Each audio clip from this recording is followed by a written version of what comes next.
Halo, perkenalkan nama saya Riani Firlani Baru Siregar. Saya merupakan mahasiswi Magister Terapan Perencanaan dan Pengembangan Pariwisata di Politeknik Pariwisata Medan dengan NIM 242509019. Pada kesempatan kali ini saya akan membahas topik menarik, yaitu dampak sosial budaya pariwisata di Yogyakarta. Khususnya yaitu di Kampung Wisata Kasongan, Yogyakarta. Saya memilih Kasongan karena kawasan ini merupakan salah satu contoh sukses desa wisata budaya Indonesia, di mana masyarakat lokal berperan langsung sebagai pengrajin dan pelaku utama industri pariwisata. Kampung Wisata Kasongan terletak di Kecamatan Kasihan, Kabupaten Bantul, Yogyakarta.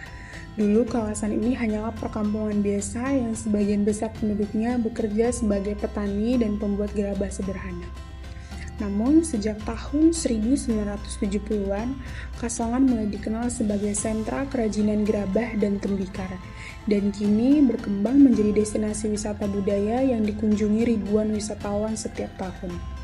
Wisata datang bukan hanya untuk membeli kerajinan, tetapi juga untuk melihat proses pembuatannya secara langsung, bahkan ikut workshop membuat gerabah.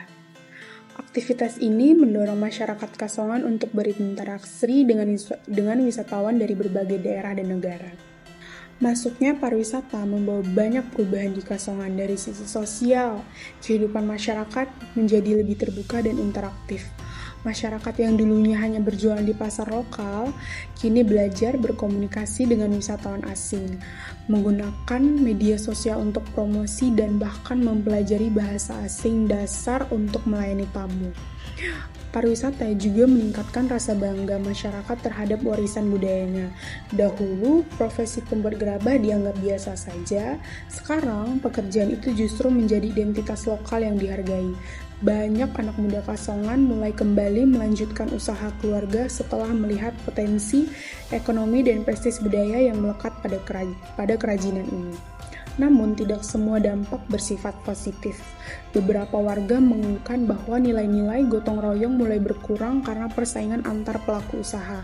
Ada pula kecenderungan komersialisasi budaya, di mana produk gerabah dibuat lebih modern dan kehilangan unsur tradisional demi memenuhi selera pasar wisatawan. Selain itu, meningkatnya kunjungan wisatawan juga menyebabkan perubahan pola ruang desa. Banyak rumah diubah menjadi galeri dan toko souvenir yang perlahan menggeser fungsi sosial lingkungan pemukiman tradisional. Menurut saya, apa yang terjadi di Kasongan mencerminkan dilema klasik pariwisata budaya. Di satu sisi, pariwisata menjadi sarana pelestarian budaya dan pemberdayaan masyarakat. Di sisi lain, tanpa pengelolaan yang bijak, budaya bisa tereduksi menjadi sekadar komoditas ekonomi.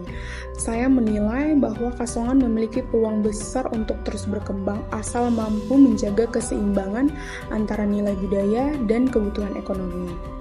Pemerintah daerah dan pelaku wisata harus memastikan bahwa setiap perkembangan tetap melibatkan warga lokal, bukan hanya sebagai pekerja, tetapi juga sebagai pengambil keputusan utama.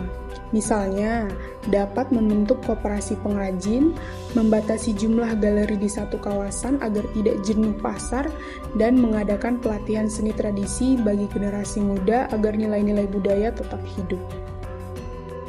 Jika saya bandingkan, dampak positif pariwisata di Kasongan antara lain meningkatnya kesejahteraan masyarakat, pelestarian warisan budaya, dan tumbuhnya kebanggaan identitas lokal.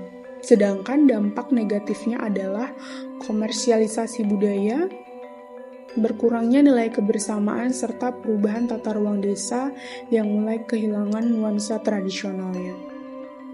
Dari studi kasus Kasongan, saya belajar bahwa pariwisata tidak hanya boleh dilihat dari sisi ekonomi. Esensi pariwisata budaya adalah bagaimana masyarakat dapat mengembangkan diri tanpa kehilangan jati dirinya. Saya percaya ketika masyarakat menjadi subjek utama dalam pengelolaan wisata, maka keberlanjutan budaya akan terjaga dengan sendirinya. Sekian pemaparan dari saya. Terima kasih telah menonton video ini. Saya ucapkan terima kasih.